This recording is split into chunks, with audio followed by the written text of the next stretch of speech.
आज हम बात करेंगे मौसम की एवं जलवायु की। ठीक है कि मौसम क्या होता है और जलवायु क्या होती है।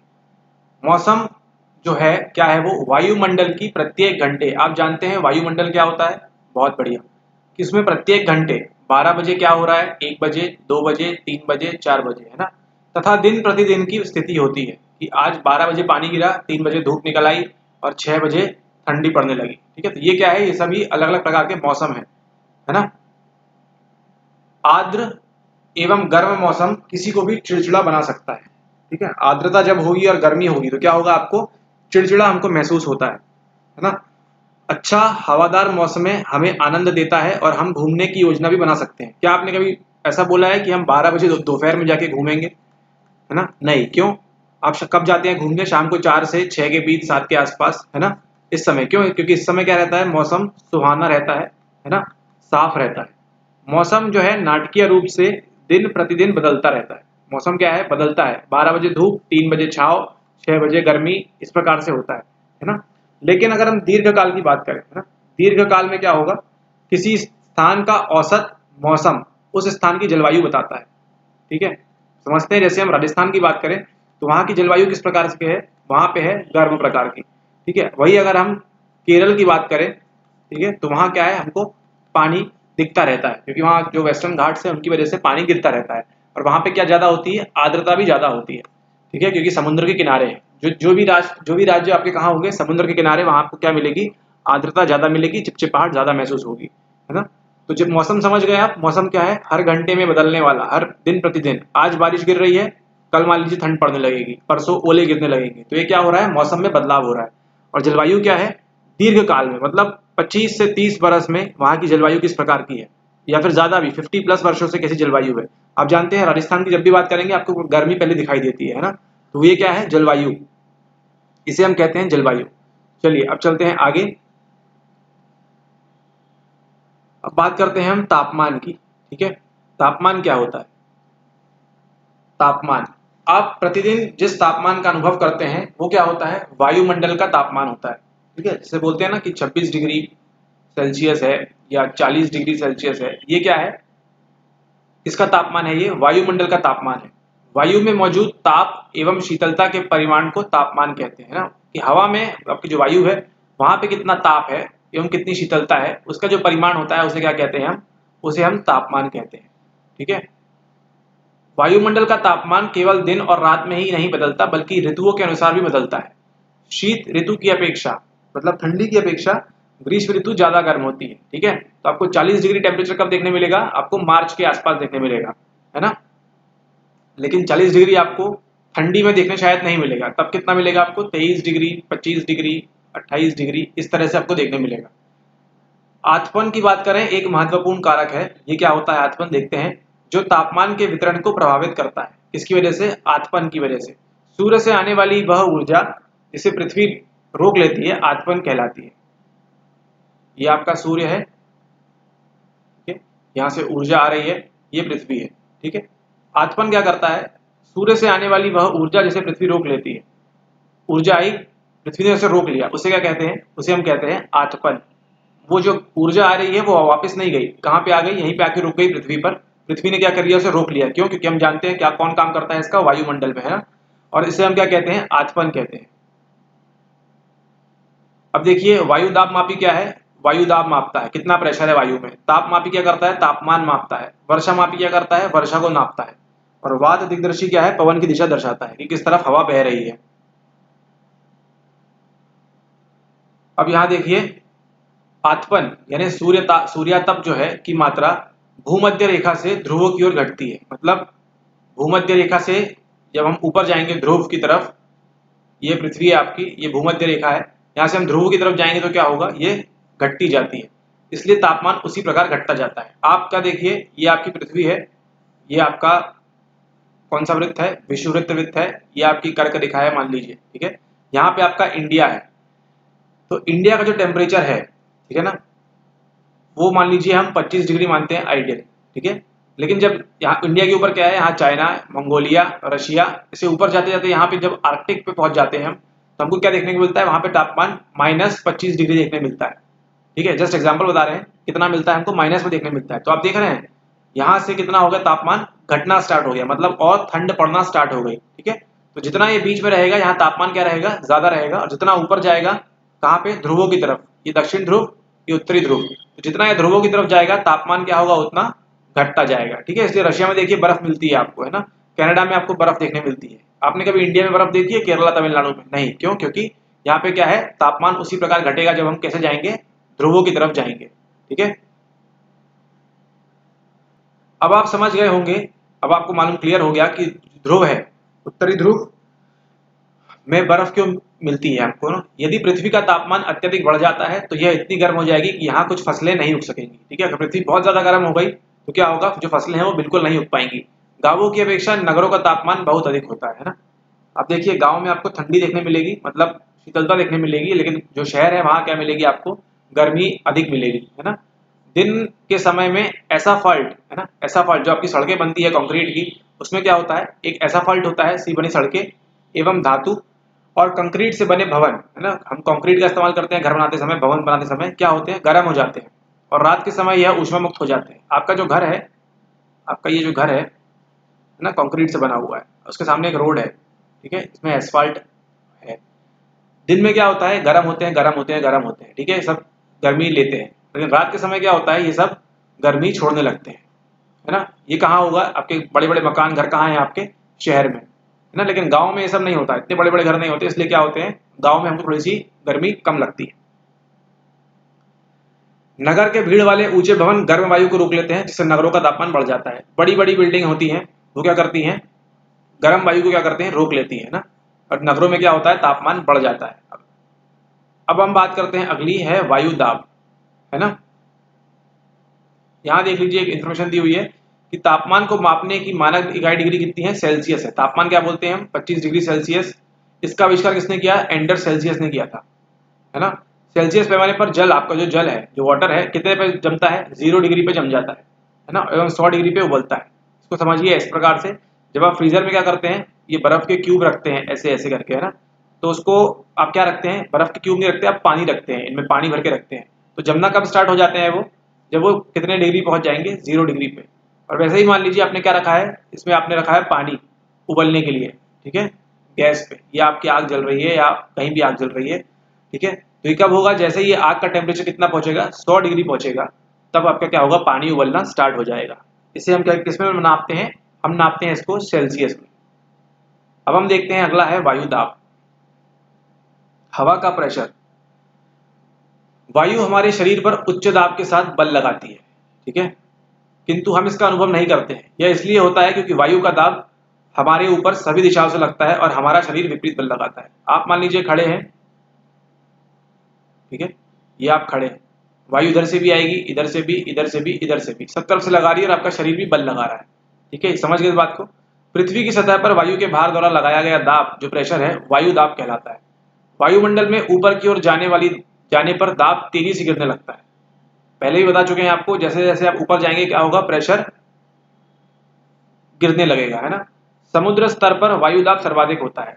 समुद्र के पास आपको क्या मिलेगा, प्रेशर, जो दाब है, बहुत ज्यादा मिलेगा। और ऊंचाई पर जाने पर यह क्या होगा, घटता जाता है। जैसे जैसे आप पहाड़ों पर चढ़ते जाएंगे, ऊपर जाते जाएंगे, तो क्या होगा, प्रेशर घटने लगेगा। वायु दाब का क्षैतिज वितरण किसी स्थान पर उपस्थित वायु के ताप द्वारा प्रभावित होता है, ठीक है। अधिक तापमान वाले क्षेत्रों में वायु गर्म होकर ऊपर उठती है, यह निम्न दाब क्षेत्र बनाता है। निम्न दाब बादल युक्त आकाश एवं नम मौसम के साथ जुड़ा होता है, ठीक है। अब मान लीजिए जहां पे कम तापमान है, वहां की क्षेत्रों की वायु कैसी होती है, ठंडी होती है। अब शिमला को देखिए, वहां की जो आपकी ठंडी हवा होगी, है ना, वायु ठंडी होगी, लेकिन इसके फलस्वरूप क्या होगा, भारी होगी। पिछले लेक्चर में बताया था कि हवा जो गर्म है वो कैसी उठती है, ऊपर उठती है। ठंडी हवा कहाँ घुसती है, नीचे अंदर दबती है। भारी वायु निमज्जित होकर उच्च दाब क्षेत्र बनाती है। उच्च दाब के कारण स्पष्ट एवं स्वच्छ आकाश होता है। वायु सदैव उच्च दाब क्षेत्र से निम्न दाब की ओर गमन करती है ना। ये आप देख चुके हैं, आपकी जो वायु है कहाँ जाएगी, high pressure to low pressure, ठीक है ना। जहां पे क्या होगा, निम्न दाब क्षेत्र होगा, वहां पे जाएगी। कहां से उठेगी, उच्च दाब क्षेत्र से उठेगी और कहां जाएगी, निम्न दाब क्षेत्र में जाएगी, ठीक है। इसको हम आगे समझेंगे एग्जाम्पल के साथ। अब बात करते हैं पवन की।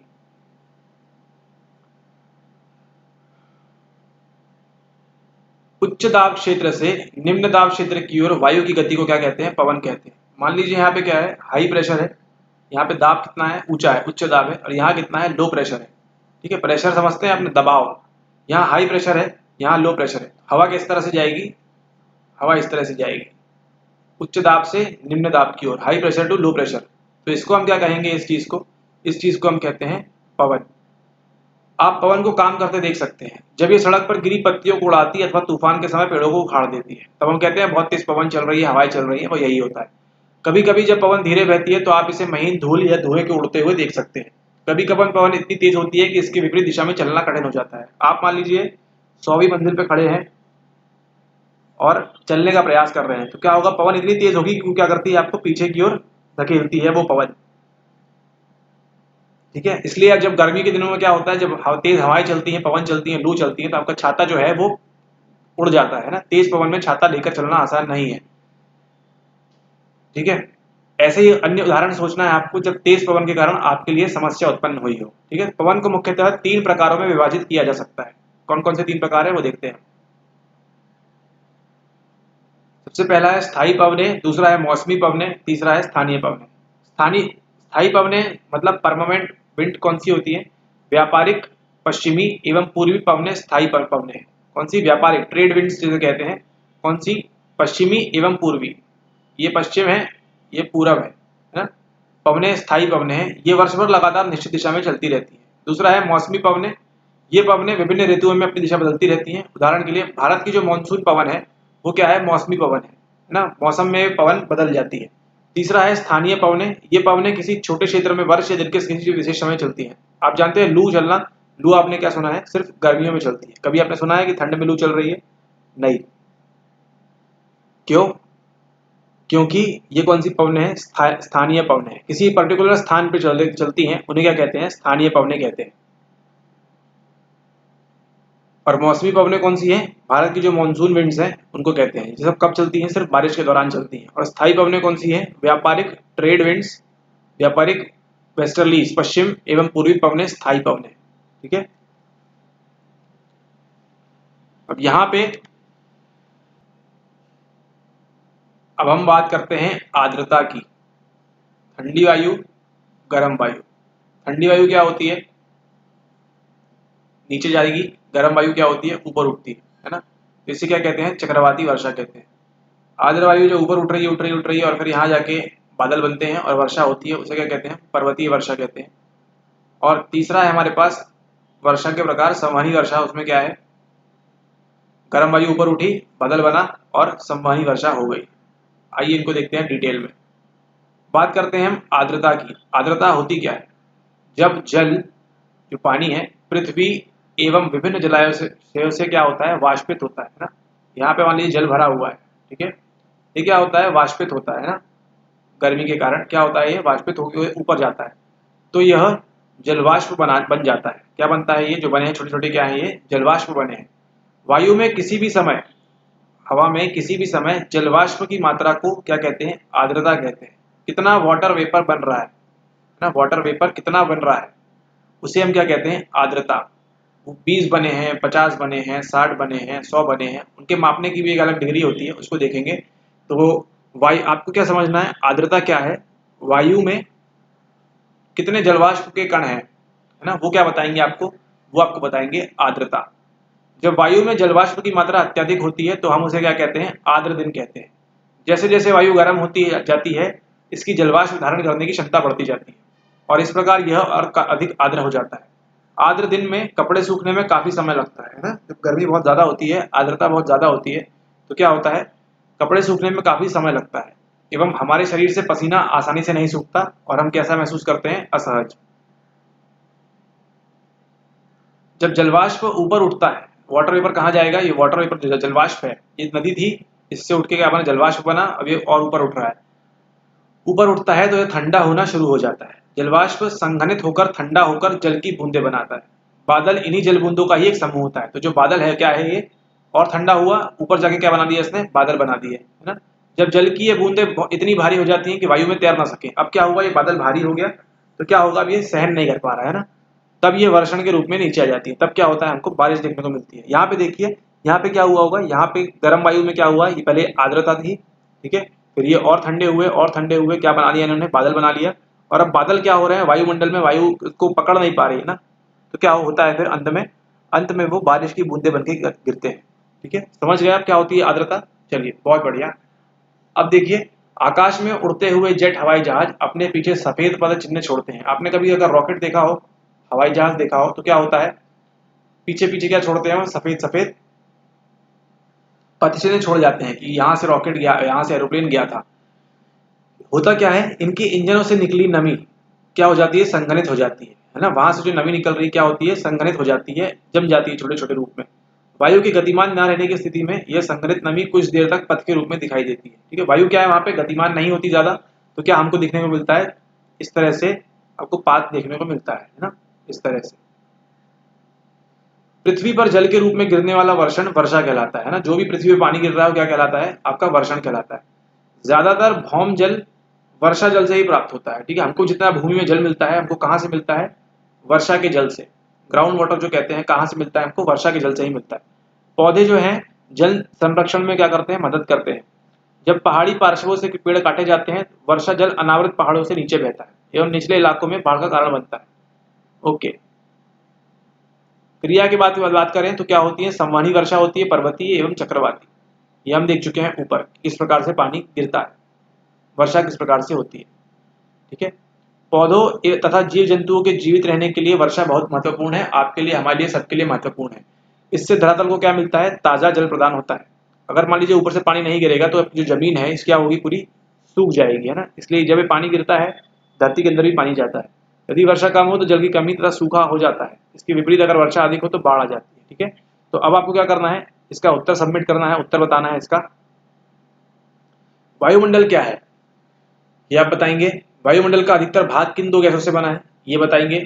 वायुमंडल में कौन कौन सी गैस हरित गृह प्रभाव करती हैं ये बताएंगे। मौसम किसे कहते हैं, वर्षा के 3 प्रकार लिखने हैं। वायुदाब क्या होता है, क ख ग घ ड, ये सभी सवाल भी आपको सॉल्व करना है और सबमिट करना है। ठीक है, और यहाँ पे आपको बताना है कि यहाँ पे करेक्ट कौन सा मैच है। ठीक है, तो ये है आपका होमवर्क। ठीक है, इसको करिए, मिलते हैं अगले लेक्चर में, धन्यवाद।